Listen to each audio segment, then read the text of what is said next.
Let's slow this down for a second. I don't see it the same way. You don't have the authority to stop me, Curtis Malrin said, tightening the zip tie around my son's wrist like he was making some sick example out of him. I am the authority. He wore a knockoff patrol vest, utility belt from a surplus site, and a stainless badge that didn't belong to any department in this state. But what clenched my fists wasn't the impersonation. It was the way Eriks flinched when he yanked the second zip tie closed. No warning, no explanation. I trained the people who arrest people like you, I said, stepping off the curb toward them. His expression flickered, just for a moment. Then he laughed. If you think someone impersonating a cop deserves to face real justice, hit subscribe right now, because this one doesn't end quietly. Name's Soren Vale.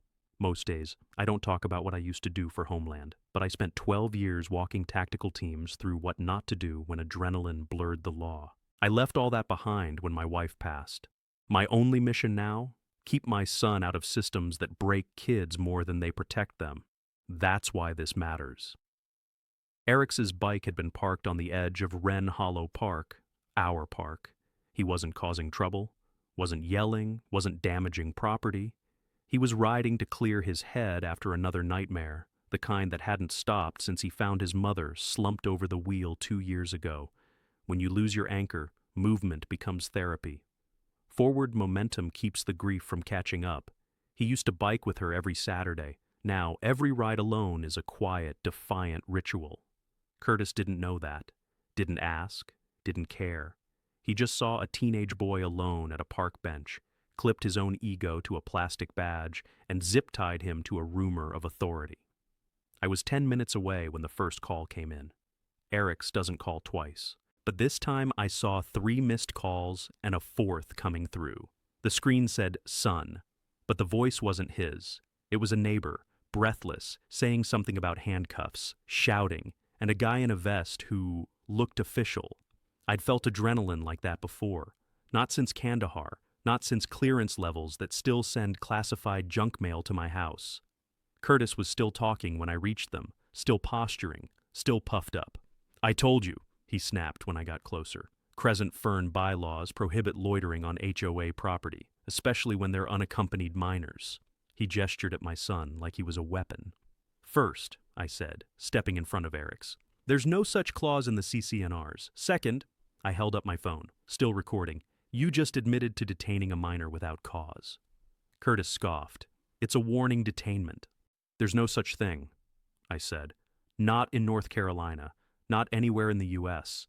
And if that badge doesn't come off in the next 10 seconds, you're going to find out what real federal impersonation charges look like. He hesitated, then turned to Eriks. He was being suspicious. Eriks's face was red, jaw clenched. He'd been crying, not loud, but the kind that comes in waves after it's over. I knelt beside him. It's okay. You're okay. Then looked up at Curtis and said, You're not.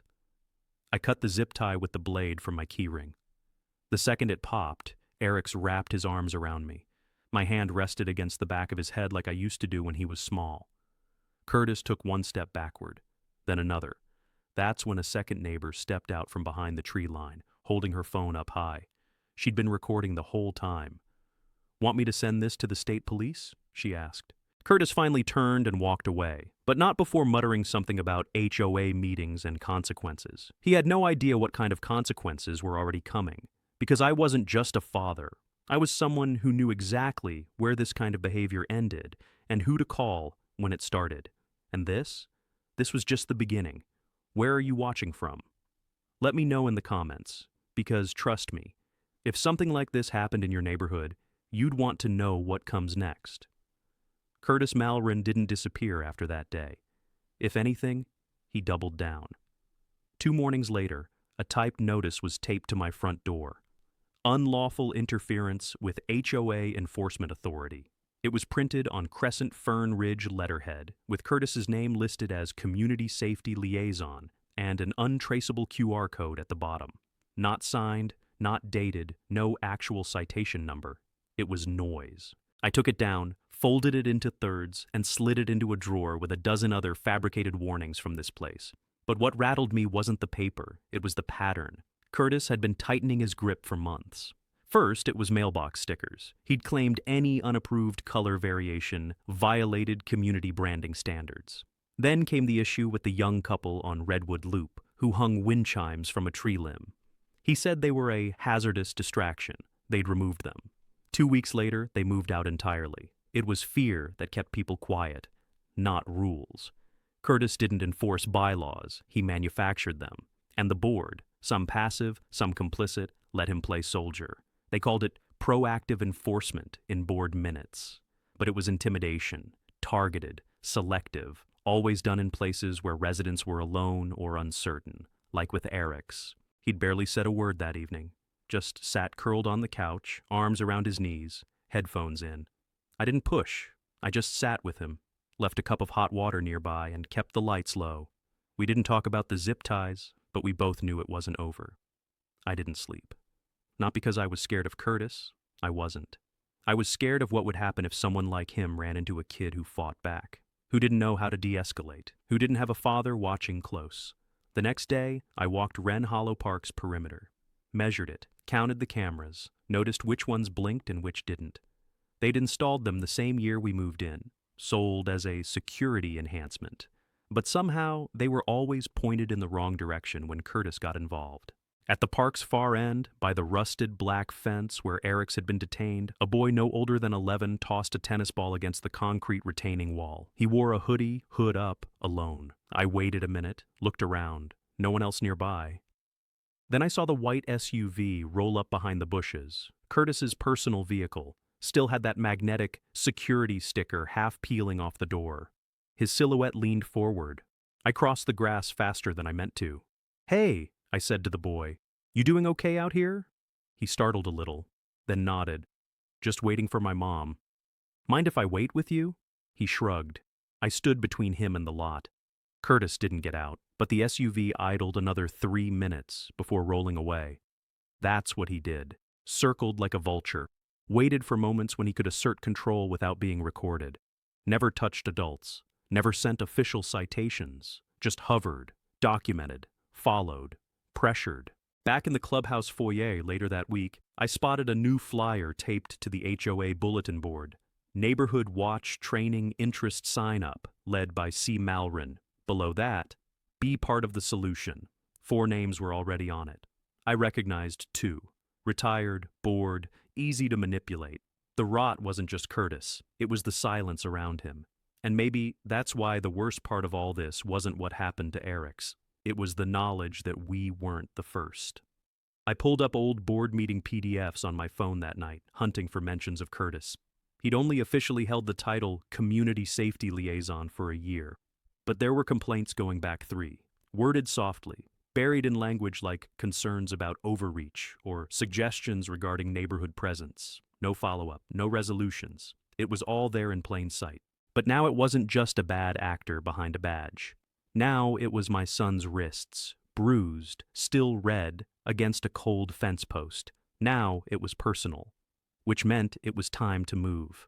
Curtis had made a mistake. He picked a target whose father had credentials, documentation procedures memorized by heart, and friends with jurisdiction that reached far beyond Crescent Fern Ridge. And I was just getting started. Harlon Grieve watched from behind the tinted glass of the HOA meeting room.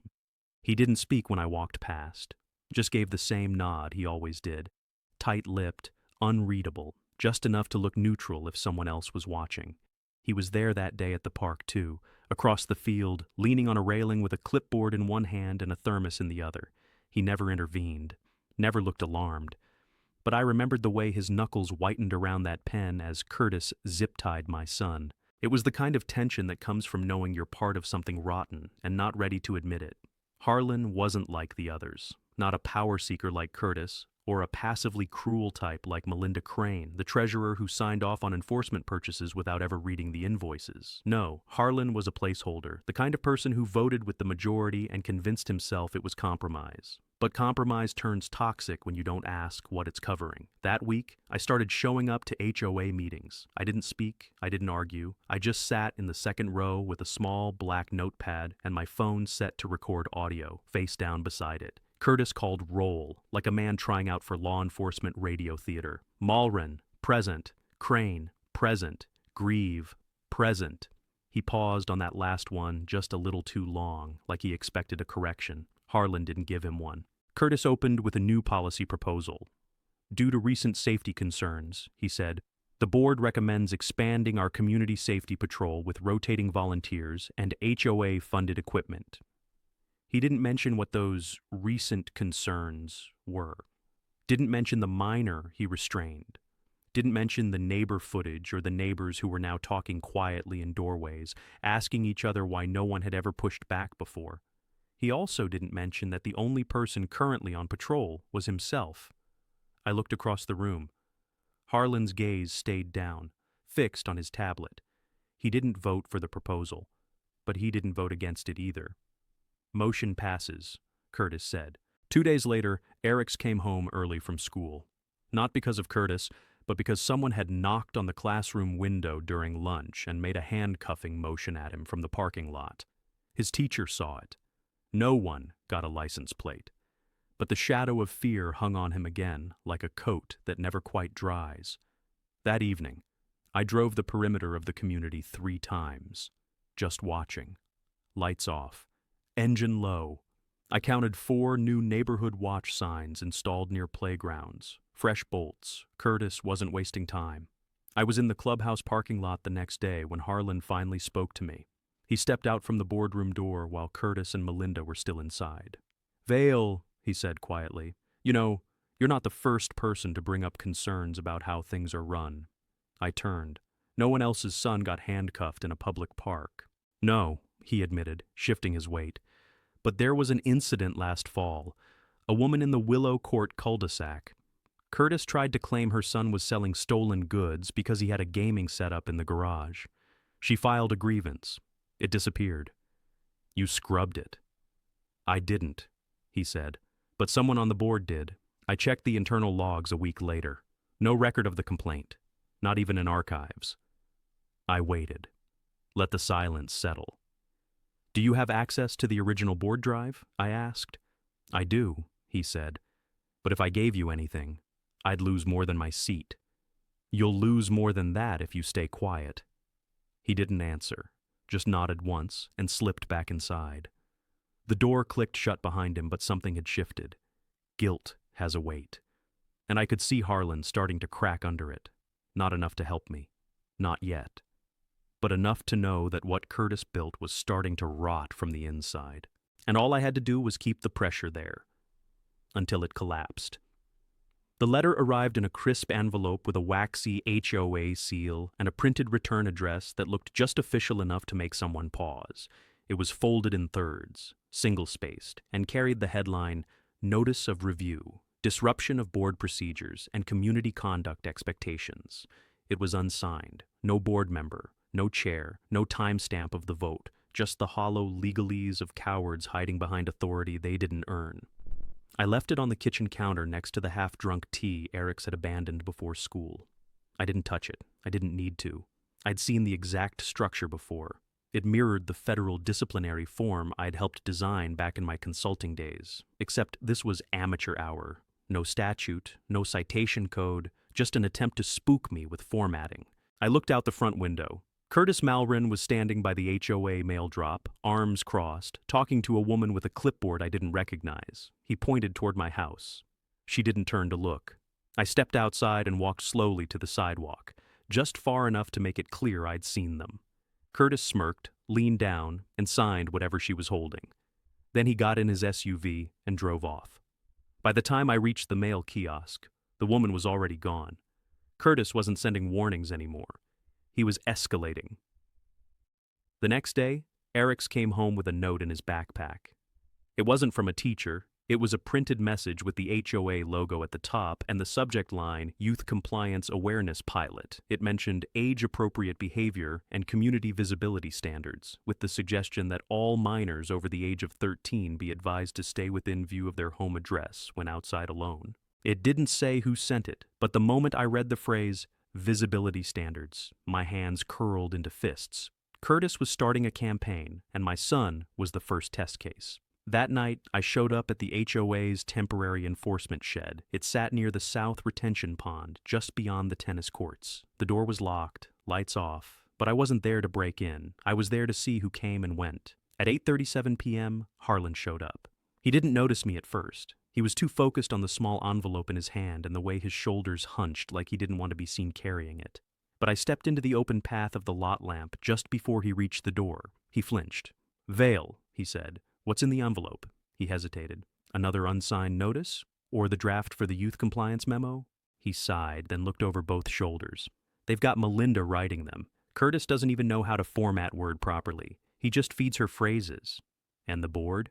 3 out of 5 are pretending this is normal. And you?" "I'm watching," he said. I took a step forward. "Watching doesn't protect anyone." He swallowed hard. I let the silence stretch until it became uncomfortable. Finally, he said, "You're right. I'm not proud of any of it." "Then make it stop." "I can't, not yet, but—" He opened the envelope and handed it to me. "This one was supposed to be mailed to the Dryers tomorrow. Their daughter's been skateboarding after sunset." "And?" "They have motion lights. She hasn't even left their driveway." Curtis was preparing another show of force. I took the envelope and walked away without another word. Back home, I placed it beside ours on the counter. 2 envelopes, same seal, same typeface, same cowardice. Curtis wasn't acting out of policy. He was shaping policy around his behavior, and by the time the board realized what they'd allowed, it would be too late. But I wouldn't wait for their conscience. If they wouldn't act, I would. I didn't need a hidden camera or a confession. What I needed was language. Not the words Curtis used, his compliance alerts and neighborhood integrity, but the ones beneath them. The ones with legal weight, statutes, definitions, precedents. So I drove 40 minutes east to the county law library. Most people think libraries are quiet. They're not. Not the good ones. Fluorescent hum overhead, coughing from somewhere in the back. A security guard nodding at every new arrival like he's clocking your intentions. I nodded back, signed the log, and headed straight to the state-level legal database terminal near the family law section.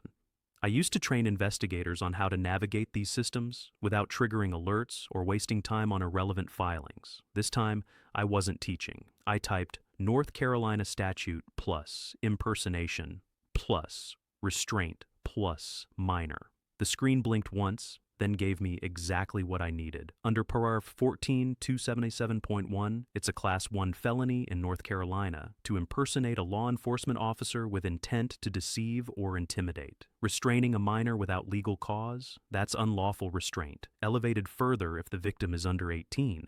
But that wasn't enough. Curtis would claim he was acting under HOA, protective capacity.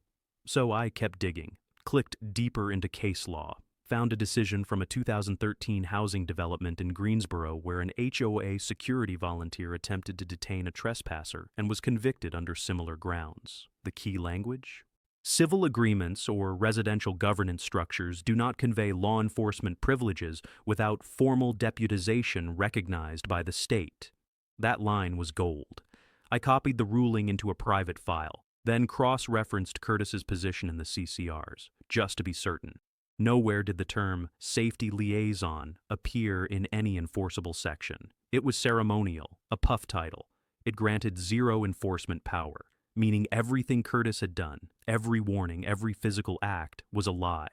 I stood up from the desk. My eyes were burning, not from rage, but from precision. I had the legal skeleton. Now I needed to wrap it in context. I printed 2 cases, bookmarked the statute, and stepped out into the evening light. On my way back to the car, I called an old contact from Raleigh. Still works civil rights intake. Still picks up when I use the phrase field escalation review. She answered on the 3rd ring. "Haven't heard that phrase in years."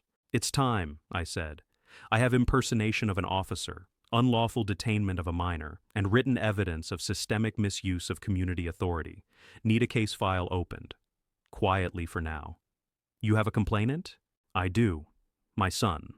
There was a pause. Then, "Send everything to the secure box. I'll route it through intake. But if you're asking for state review, you'd better be ready to take the gloves off." I was. Back home, Eric's was asleep. Blanket curled under one arm, his bike helmet still on the floor. I stared at him for a long time before sitting down at the kitchen table and opening my notes. This wasn't about proving Curtis was a fraud. That part was already done. This was about triggering the right process, through the right people, in the right way. Because Curtis wasn't just dangerous, he was getting bolder. And bolder men don't retreat. They double down until someone stronger reminds them what lines they're not allowed to cross. I had the laws, I had the case study, I had the statute, I had the victim, and now I had the right person to hand it to. Curtis had chosen the wrong battlefield, and the worst part was, he didn't even know a war had started. I parked 2 streets over and walked the rest of the way in the dark. It was the night before the HOA's next open meeting, and Curtis had posted a new community bulletin on the neighborhood app. Not the official HOA page, the side forum where rules were discussed, but really just enforced through social pressure and curated screenshots. He'd titled the post, "Proactive Safety Enhancements, Neighborhood Patrol Expansion in Progress." Buried 3 paragraphs down was the line that made my throat tighten. Minors found outside designated areas during unsupervised hours may be temporarily retained for board review, pending guardian contact. Temporarily retained. He was putting it in writing now. Curtis had moved from rogue behavior to policy framework, which meant he wasn't just acting on impulse anymore. He was building structure around his power. And when abusers wrap language around their actions, they stop fearing consequences. I walked past the playground where Eric's used to meet the neighbor kids before school. The benches were empty, the street quiet. 2 solar-powered floodlights flickered on as I passed. Curtis had planted the phrase, "board review," like it meant something. But there's no legal instrument under HOA law that authorizes detainment, much less of minors. He was creating a paper trail, hoping enough passive signatures would make it look real. The next morning, I got the confirmation email. The State Bureau's Civil Rights Intake Office had accepted the complaint.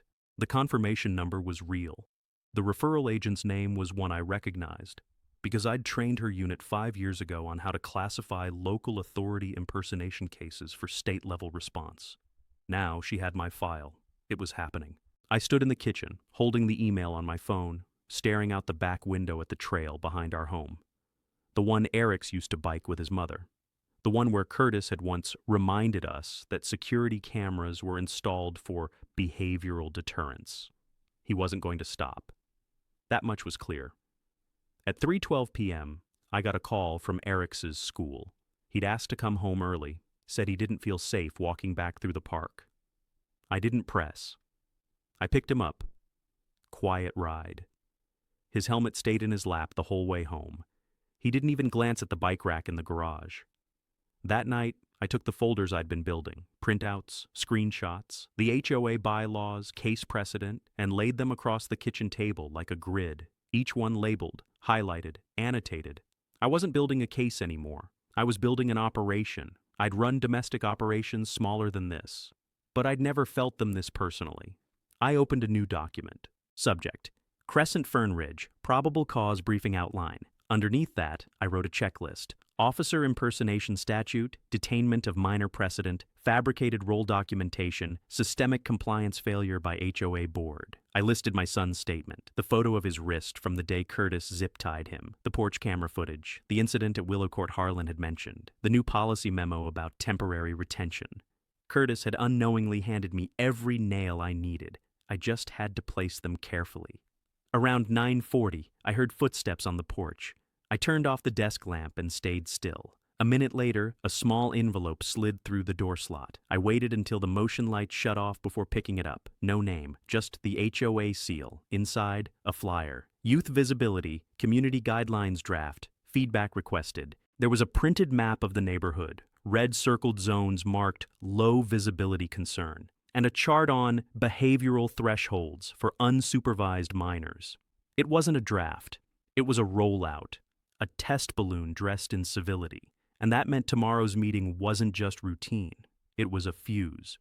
I placed the flyer next to the confirmation email on the table. Then I opened a fresh page in my notes and wrote the words, "Preparation phase begins." Harlon showed up at my door just after sunset. No text, no warning, just 2 soft knocks, like he didn't want the house to know he was there. I opened it, said nothing, and stepped aside. He walked in like a man arriving at confession. The envelope in his hand wasn't HOA stamped, no letterhead, just plain cream paper folded twice and sealed with a strip of tape. His fingers hovered on it, like he was still deciding whether to let it go. Then he offered it to me. "I made a copy," he said. I closed the door behind him, waited until we were in the kitchen before I unfolded the pages. Meeting minutes, internal board chat logs, draft revisions. But what stopped me cold was the screenshot printed across the bottom of the second page. It was a private email. Subject line, Rapid Response Liaison Framework. Curtis's name was at the top. The body was worse. If challenged by residents, cite temporary protective hold under HOA Behavioral Clause C17. Even if it's not in the CCRs, precedent exists if we show repeated board approval. Even if it's not in the CCRs. I looked up. You knew this was happening. Harlon didn't flinch. Not like this. You sat in meetings where he pushed these terms. You let it through. His voice was quiet. I thought he'd get bored, that it was posturing. I didn't think he'd actually restrain a kid. I didn't think he'd double down after. And now? Now I'm watching parents look over their shoulder when their kids walk home from school. I set the papers down. Why now, Harlon? He exhaled slowly. Because your kid wasn't the first. But he might be the last if this goes where it's heading. I walked to the living room, pulled the binder from under the couch, placed it on the table between us. He flipped through it. Laws, case files, photos, timelines. Curtis's fake patrol badge posted on the community forum, zoomed in for clarity. What are you going to do with all this? He asked. It's already been submitted to the Bureau. His eyes flicked to mine. You didn't tell the board. They wouldn't listen. Or they'd try to get ahead of it. He closed the binder. They still might. Then I hope they run straight into a wall. We sat in silence, the kind that builds weight instead of breaking it. I let him feel it. Let him know he wasn't a guest here. He was a witness now. He stood, ran his hand over his beard like he'd aged a few years just being in the room. There's a vote tomorrow, he said. Curtis wants to add 2 new liaisons to the patrol. Volunteers. Vetted? No. Handpicked. Board approved? Not yet, but Melinda's pushing it. I nodded. Don't stop him. Harlon hesitated. You want it on record. I want him to sign his own warrant. His eyes narrowed slightly. You're laying a trap. No, I'm showing the state the trap's already built. He didn't answer, just nodded and turned toward the door. Before he left, he paused. You ever wonder what makes a man like that think he's the one who should be in charge? I shook my head. Curtis doesn't want power. He wants to be feared. And you? I looked him squarely in the eye. I want him to remember what accountability feels like. When the door closed behind him, I walked back to the kitchen. Eric's helmet was still sitting on the table where he'd left it last week. He hadn't touched it since the park. I lifted it, turned it in my hands. Then I set it down next to the flyer from the night before. Let them put their patrols in place. Let them vote. Let Curtis smile. He'd already crossed the line. All I had to do now was make sure the people who mattered saw exactly how far. The board meeting started at 6 p.m. sharp. Curtis arrived 10 minutes early in his usual getup. Tactical vest zipped halfway, shiny silver badge clipped to the chest like he expected someone to salute. He walked into the Crescent Fern Ridge clubhouse like he owned it, greeting residents with nods that weren't really nods, just acknowledgments of who was beneath him. I didn't walk in. I sat outside in my car, watching from a distance, listening through the wireless mic I'd planted the night before beneath the podium. Not illegal, not hidden in a private space, just resting under a public lectern during a public session. And it worked. At 6:04, Curtis opened the floor with what he called a neighborhood wellness expansion proposal. The phrasing was new, but the intent was old. As part of our evolving community safety plan, he said, I'd like to nominate 2 new volunteer response liaisons, residents with high situational awareness and strong neighborhood ties. He read the names off a printed sheet. Neither had any credentials. One worked part-time at a dry cleaner. The other was Curtis's cousin. The room clapped politely, but only from one corner. Then came the motion to grant Curtis provisional oversight powers during community conduct incidents until the next bylaws revision. That was the moment I was waiting for. He wasn't just acting rogue anymore. He was asking for legal cover, seeking legitimacy. He wanted the HOA to write his authority into reality before the state could erase it. Inside the clubhouse, Harlon didn't speak. He didn't object, but he also didn't vote in favor. That mattered. The motion passed 3-1. I watched it unfold live, streamed through the mic to my phone, time-stamped, saved to 3 separate cloud drives. I took a screenshot of the vote board. I archived the audio. Then I texted my bureau contact 2 words. It passed. The reply came less than a minute later. Copy received. Final escalation now viable. Call tomorrow. I closed my phone and exhaled through my teeth. It was time to prepare the last piece. Back home, I sat at my desk and opened the file marked Crescent Ridge Packet Final PDF. Everything I'd gathered was inside. Statutory violations, internal email leaks, footage, printed flyers, Curtis's forum posts, the memo about detaining minors, and now the latest vote results. I added one last page, a declaration signed by me, detailing the events at Wren Hollow Park when Curtis zip-tied my son. I included the time, date, exact GPS coordinates, and a still from the neighbor's porch cam. I referenced the swelling on Eric's wrist, the PTSD diagnosis letter from his therapist, and the failed follow-up from the HOA board. I didn't ask for intervention. I asked for enforcement. At midnight, I emailed the final package to the state intake server, CC'd to my contact with encrypted credentials. I included a message in the subject line, full case ready, backup systems armed, proceed as planned. Then I shut off the lights.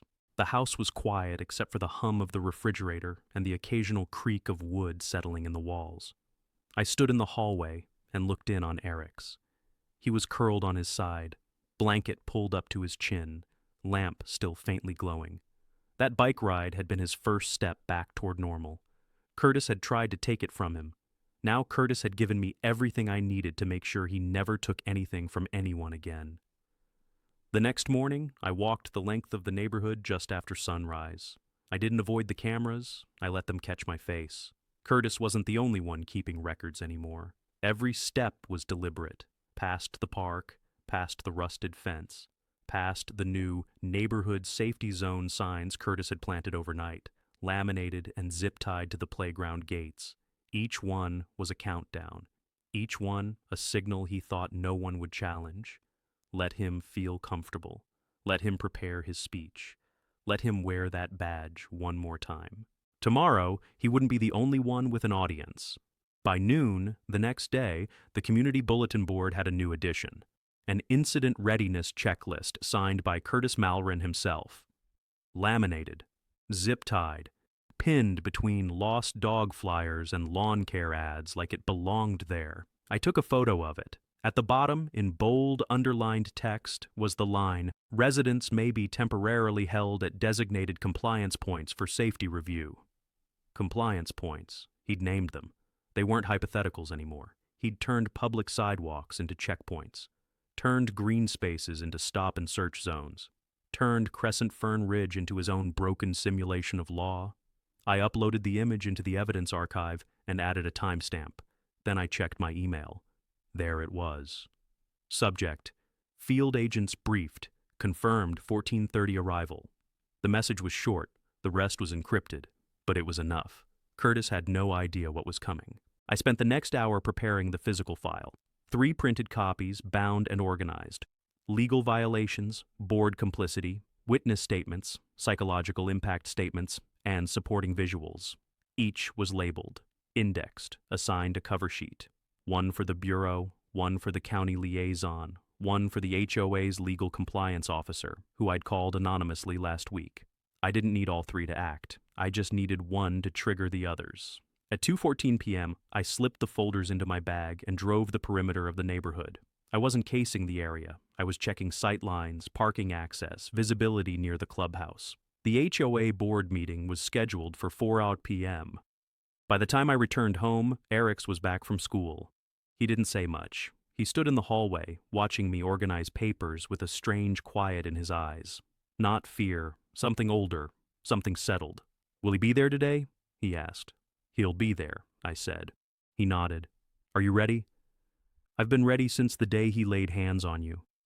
He went to his room, and I zipped the bag closed. By 3:45, the clubhouse parking lot was already filling.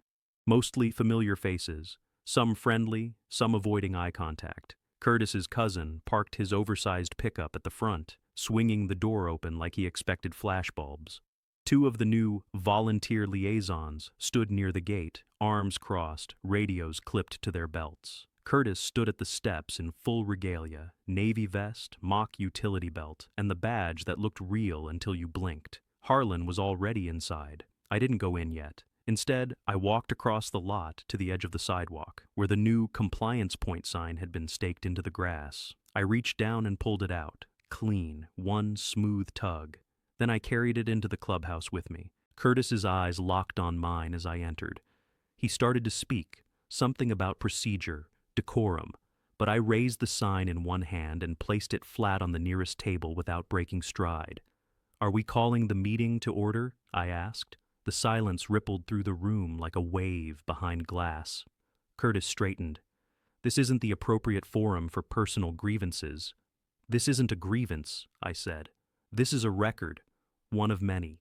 I set my bag on the table and began removing the folders one by one. The audio recorder was already running. The wireless mic under the podium was live. I wasn't here to shout. I wasn't here to warn. I was here to document. Because the next 20 minutes would be the last time Curtis Malron would hold a room in this community, and I intended to capture every second of it. Curtis started the meeting like nothing had changed. He banged the wooden gavel he brought from home, it wasn't HOA issued, and cleared his throat as if the sound alone carried authority. His badge glinted beneath the overhead lights. The volunteers stood by the entrance, with their hands clasped behind their backs, trying to look official. The room was packed, the air thick with tension. Most of the residents weren't sure why they'd come, but they stayed. "Before we begin," Curtis said, "I want to thank everyone for supporting our expanded safety initiative. As you've seen, the neighborhood has never been more secure." I watched him scan the crowd, his grin tightening as he reached me. Now, on to agenda item 1. Formal ratification of the new compliance observation points. This policy will... "Stop," I said. No yelling, no dramatics. Just one word, said loud enough to interrupt. Curtis narrowed his eyes. "You're not recognized to speak," I stood. "You don't have the authority to recognize anything. I'm chairing this meeting." "No," I said, unzipping my bag and placing one folder on the table. "You're impersonating a law enforcement official in a civilian-controlled board, and this meeting is being recorded with confirmation of public interest, legal review pending." A few heads turned. Curtis laughed. "You've been filing complaints since the day you moved in. None of them stuck. That's because none of them were supported by sworn witness statements and active statutory violations." I turned to the room. Curtis Malron zip-tied my minor son at Wren Hollow Park under a fake title and then wrote it into a fake policy. And since then, he's created physical checkpoints, targeted other families, and moved to consolidate control under a false badge. That isn't policy. That's criminal impersonation. Curtis stepped out from behind the table. "Sit down." "You first," said a voice from the back. Harlon. He was standing now, arms folded. Next to him, one of the longtime board members, Rima Lynn, looked over the edge of the printed agenda in her hands, her brows furrowed. "I move that we table the vote," she said. Curtis ignored her. "This man is disrupting official proceedings." "Then explain this," I said, holding up a printed page, the internal HOA email he'd sent, stating that if challenged, he could claim temporary protective holds, even if the rule didn't exist in the governing documents. Gasps. Two residents leaned forward to get a better look. "This is taken out of context," Curtis snapped. I placed the second folder on the table and opened it. Inside, porch camera footage, screenshots of forum posts, flyers, and most importantly, the image of Eric's wrists, still red, still fresh. "This is context," I said. Curtis looked around, but something had changed. The room had shifted. The authority he thought he wore had evaporated in real time. He opened his mouth, but the clubhouse doors opened behind him before he could speak. Two men stepped inside. Suits, no badges visible, calm, collected. "Curtis Malron?" one asked. Curtis turned. "Who's asking?"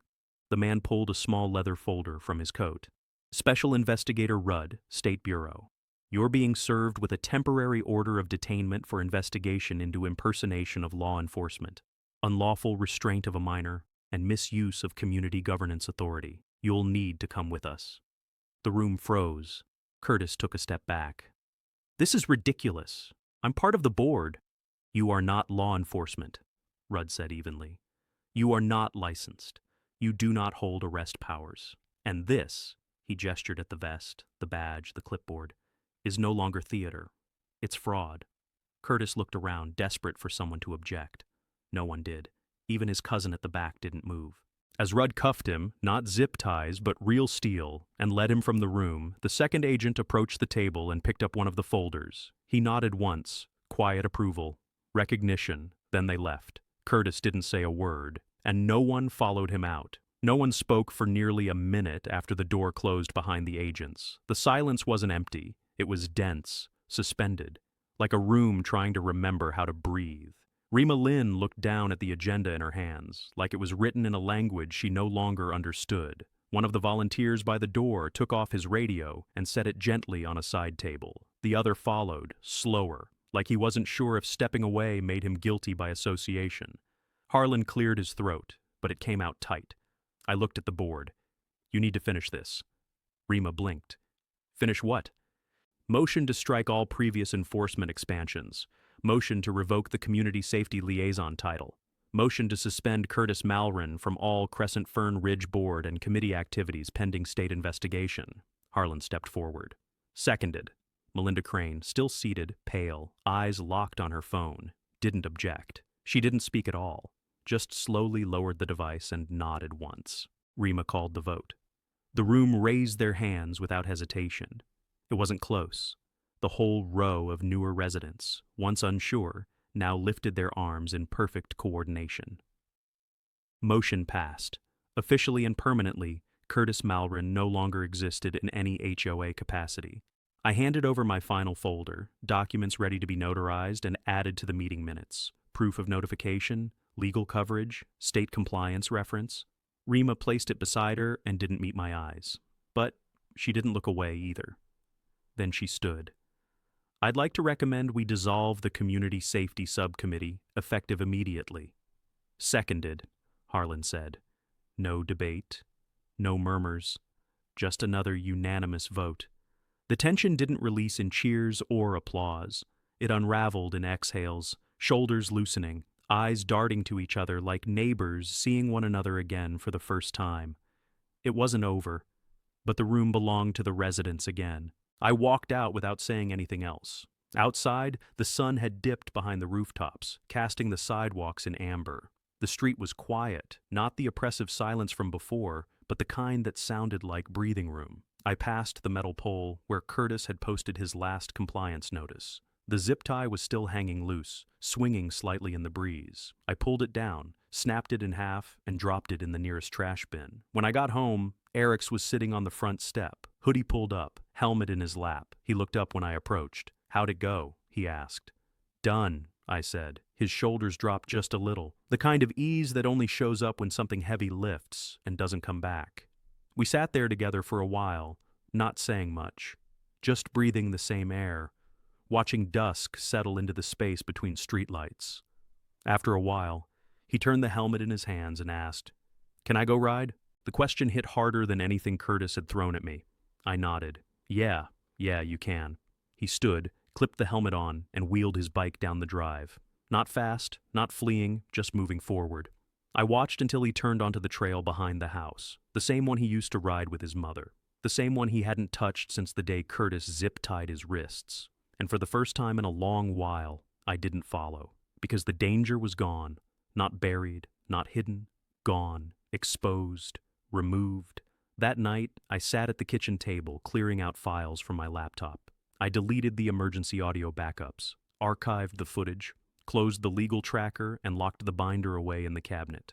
But I left one thing on the table, the original HOA flyer, the one that called Eric's a visibility concern. I took a marker and wrote across it in thick black ink, "Void." Then I slipped it into the shredder, not because I wanted to forget, but because we didn't have to carry that weight anymore. The morning after Curtis's removal didn't feel triumphant. It felt still, settled, like the neighborhood had paused long enough to hear itself again. I walked the long way to Wren Hollow Park, taking the same route Eric's and his mother used to ride on Saturdays. Dew clung to the grass. The fence beside the trail, once the place where my son sat shaking in zip ties, looked different today.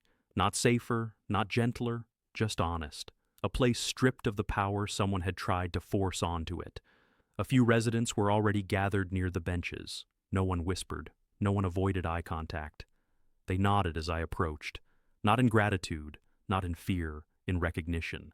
The board had called an emergency community session that morning. Not to defend themselves, those days were gone, but to rebuild what their silence had broken. Harlon stood in front of a poster board, sleeves rolled up, making notes as people suggested new oversight rules, election procedures, and whistleblower protections. He moved slower today, deliberate, like a man determined not to miss anything ever again. When he saw me, he pulled a folded paper from his pocket and handed it over. "We wanted you to see this first." It was a formal board motion, already signed, that permanently banned any enforcement role, title, or practice resembling security authority from Crescent Fern Ridge governance. No patrols, no liaisons, nothing that could ever be twisted again. They'd even added a clause requiring all future board actions involving minors to undergo third-party legal review. It was more structure than most communities ever built. "You should present it," he said. I looked over at the group gathered by the playground, the family from Willow Court, the couple who'd taken down their wind chimes months ago, the boy who'd been tossing a tennis ball alone near the retaining wall. They weren't waiting for me to speak. They were waiting for themselves to breathe. "It's your community," I said. "You present it." Harlon nodded and stepped forward. I moved to the back of the crowd, letting his voice take the space. The words weren't inspiring or poetic. They were simple, procedural, grounded in the reality we'd lived through. He explained the new restrictions, the safeguards, the steps that would be taken to ensure no one could ever impersonate authority under Crescent Fern's banner again. No one interrupted, no one argued, because this wasn't about winning. It was about repairing. After the vote, people drifted toward the park fence. Someone had placed a small wooden bike rack there, the kind meant for kids, painted sky blue. A resident I didn't know was screwing it into the soil with a drill. "For your son," he said when he noticed me watching. He wasn't the only kid who deserved better. My throat tightened. I just nodded. A moment later, I saw Eric's riding down the path toward us, slow at first, then faster as his wheels found the rhythm he'd lost. The wind lifted the edges of his hoodie. For a second, I saw a flash of his mother in the way he leaned into the turn, small, steady, unbroken. He braked beside me, shoes skidding lightly on the gravel. "Feels different today," he said. "It is different." He rested the bike against the new rack and stood beside me as the sun climbed over the park. People talked quietly. Someone laughed. A dog barked in the distance. Just sounds, normal sounds. The kind that meant a neighborhood was a neighborhood again, not a stage for someone's delusion of power. "You did all this?" he asked. "No," I said. "We did this. A community only breaks when nobody stands up, but it heals when enough people finally do." He exhaled, long and steady. We started walking home, side by side. The day didn't feel heavy anymore. It felt earned. And before we turned the corner, I paused and looked out over the park one last time. The fence, the rack, the people reclaiming their space. It wasn't victory. Not really. It was restoration. If you want more stories of homeowners standing up to HOA tyranny, hit subscribe right now, share your story in the comments, and let me know what you want to see next.